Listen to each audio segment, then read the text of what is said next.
So a good day to everyone watching this video, my friends and teachers and especially students. I'd like to tell you that you may all know that recently the CBSE had announced a controversial decision that many decided was rather weird. So this decision was not something to be very frightened about, and actually the decision was simple bifurcation of the board exams for grade 10 and 12 for 2 terms in the session 2021-22. So this decision was made mostly by surprise by students and also by similar jokes created by the students, which joked about how the board was simply taking revenge on the students because it had to cancel the exam for the previous year. So all the syllabus for the students were bifurcated accordingly for both term 1 and term 2, and all in that subject was included was talked about was of course maths. Maths is a very interesting subject and it requires a lot of instruments and simple, not simply a pen, but most importantly it requires a sharp mind. A sharp mind is very important for maths, and speaking of maths, we are here to talk about its syllabus today.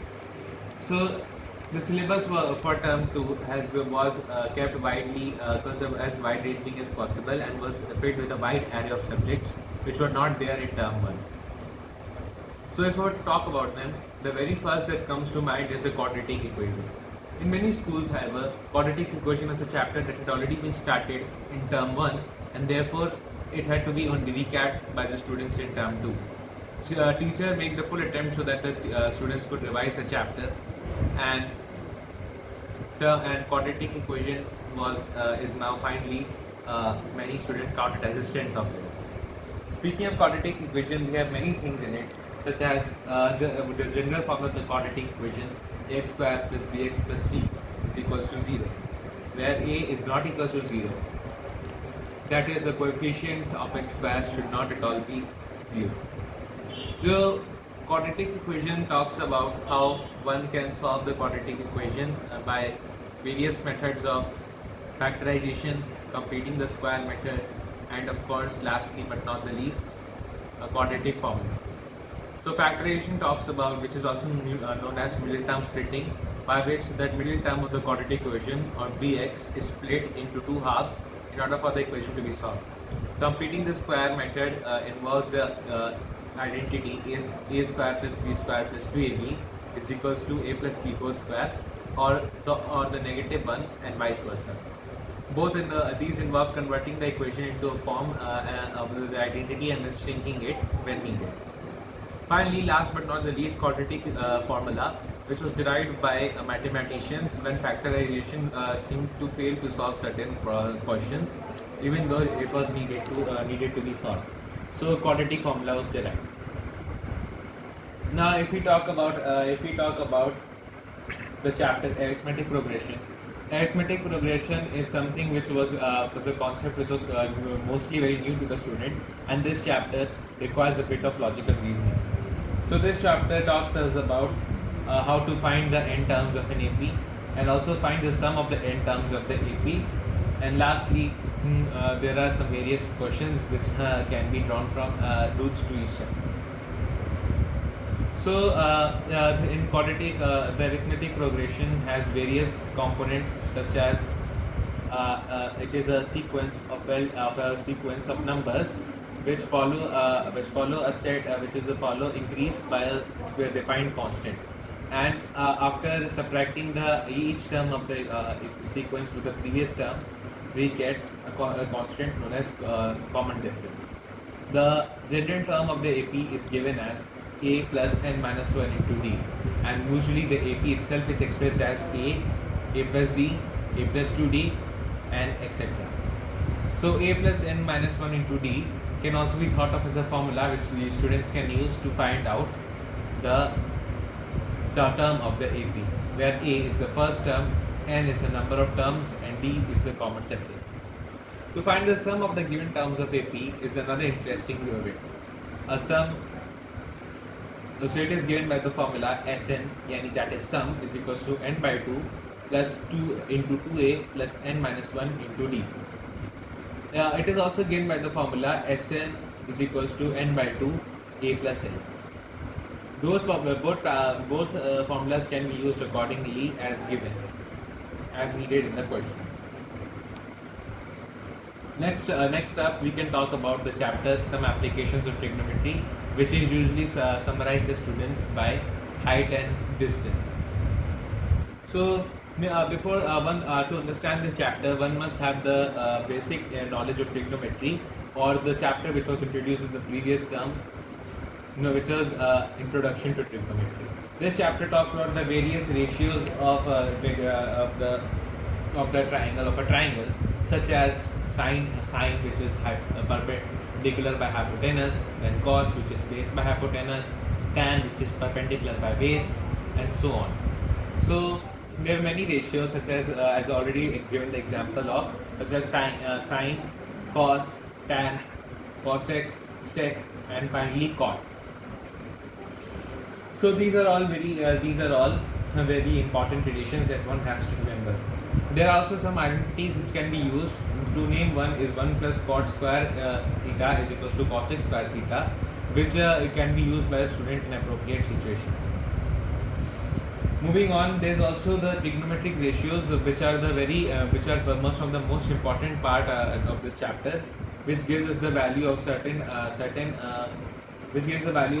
ratios of the trigonometry, such as sine 30 degree is 1 by 2, sine 45 degree is 1 by root 2, sine 60 degree is root 3 by 2.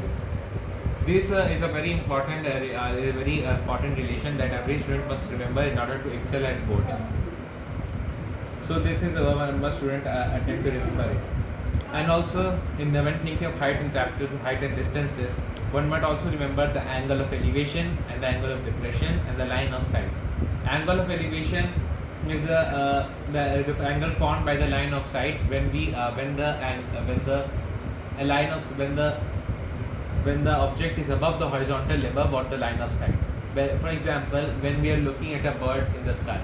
However, the angle of depression is just the opposite. For example, if we are sitting in a plane and we are looking down the horizontal level to the cities below, then of course it is the angle of depression. Now, it is another very famous chapter which is known as circles. What is strange about the chapter circles is one tends to forget the chapter, not because the chapter is difficult, but because each question can be thought of as completely different from the other. Of course, some follow a same general method to be solved, but then there are some questions which can truly put the students into a misery and a loss of marks in the exams. Though one can attempt to form it by knowing some basic points about the chapter. We all know what a circle is. It is known as gola in Hindi, or goal in Hindi. We can circle is in the form of a ball or a sphere. So a circle is a 2D figure and it has various components, such as a chord, which is a line joining two parts of the circumferences of the circle. Circumference is the perimeter of the circle. Then there is the center of the circle, which lies at the point which is equidistant of all points lying on the circumference. Lastly, there is a very important thing one must remember while solving this chapter is a tangent. Tangent is is a line that intersects the circle at only one point and does not cross the circle in another point. For example, if this can be thought of as my fist can be thought of as a circle, then this finger goes on like this and it touches my finger hand at one point. This point is known as point of contact, and the tangent touches the circle at the point of contact and leaves through it. Next, we can talk about the chapter constructions. Construction is a very important chapter, and it is usually a scoring chapter because there is not a wide variety of questions from it, and the questions, and if the student remembers them well, he can easily score some marks in these questions. So one of the very first thing we learn in this chapter is dividing a line segment given ratio with internally. This is a very nice way to do it, but unfortunately we won't be going into depth right now. Then of course, using the very same theorem of division of line segment. We can also we can also create similar triangles which is given to, similar to a given triangle. For example, if we have a triangle given of certain AB side as 6 centimeter and BC side as 12 centimeter, then we can create another similar triangle with the same knowledge of dividing line segment ratio. And of course, this is the construction of tangents to a circle, which is a very important question which is frequently asked in the boards. One must know how to do it. Then finally, we have another solid chapter which is usually considered have difficult calculations. Everyone must have understood which chapter I am talking about right now. It is chapter surface area and volumes. Surface area and volumes deals with the various 3D figures such as cone, cuboid, etc. So it has, one must remember the formulas of deriving the various surface areas and the volumes. For example, the very first thing we can talk about is cuboid, which has a total surface area of 2 into LB plus BH plus LH, and it has a lateral surface area of 2 into L plus B into H. And finally, it has the volume of LBH, which is the length, breadth and height multiplied. Then of course, after cuboid, we frequently talk about the cube, which is very similar object to the cuboid, except all its sides are equal. To find the surface area, total surface area of the cube, we have the formula 6a square, and for the lateral surface area we have the formula 4a square. And lastly, for the volume, we have, just as a L into B into H, we have a into A, that is a cube. For example, if we have a cube of side 6 centimeter, then we can cube it 6 into 6 into 6, that is 36 into 6, that is 216. So 216 will come out to be as a volume. After cube, we have the cylinder, which is also a very important figure and usually has important questions related to its volume. However, the things which we should all know about a cylinder is its curved surface area, which is 2 pi r h, and its total surface area, which is 2 pi r bracket r plus h. And for its volume, we have the famous formula pi r square h, which is similar to that of the cone. Speaking of cone, we have its curved surface area, which is pi r l, where l is the slant height, which is given by root under h square plus r square.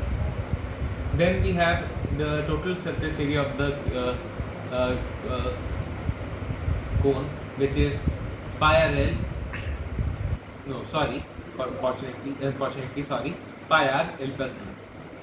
Next up, we have the volume of the cone, which is easy to remember if you remember the volume of the cylinder, which is simply 1 by 3 into volume of cylinder, or 1 by 3 pi r square h. Finally, we talk about sphere and the hemisphere, which are also very popular solids. So the total surface area of this sphere is 4 pi r square, and the volume is 4 by 3 pi r cube. Speaking of hemisphere, things get a bit more complicated than sphere, because it has various surface areas and only one volume. Its curved surface area is 2 pi r square, and its total surface area is 3 pi r square. And lastly, its volume is 2 by 3 pi r cube. And of course, we could talk about first term, but unfortunately, it was deleted in this session, so we will not be able to talk about it. Then, of course, lastly, the very chapter which can be also thought of another scoring chapter is statistics. This chapter talks us about the various methods to find out the mean, mode, and median. So the very first thing for the mean can be found out by three methods. The first method is the direct method, which is given by x bar is equals to sigma fi into xi upon sigma fi. Then there is the assumed method, where x bar is given as a plus sigma fi into di upon sigma fi. Lastly, there is a step deviation method, but unfortunately it has been deleted. Then we can talk about mode. Now many of you should know about mode. Mode is generally given with the help of the modal class. Otherwise, the modal class is given. Modal class is the class which has the highest frequency, and the mode will be a frequency inside the modal class. The formula to give it the modal mode is L plus F1 minus F0 upon 2 F1 minus F0 minus F2 into H, where L is the lower limit of the modal class, F1 is the frequency of the modal class, F0 is the frequency of the class preceding the modal class, F2 is the frequency of the class next to the after the modal class.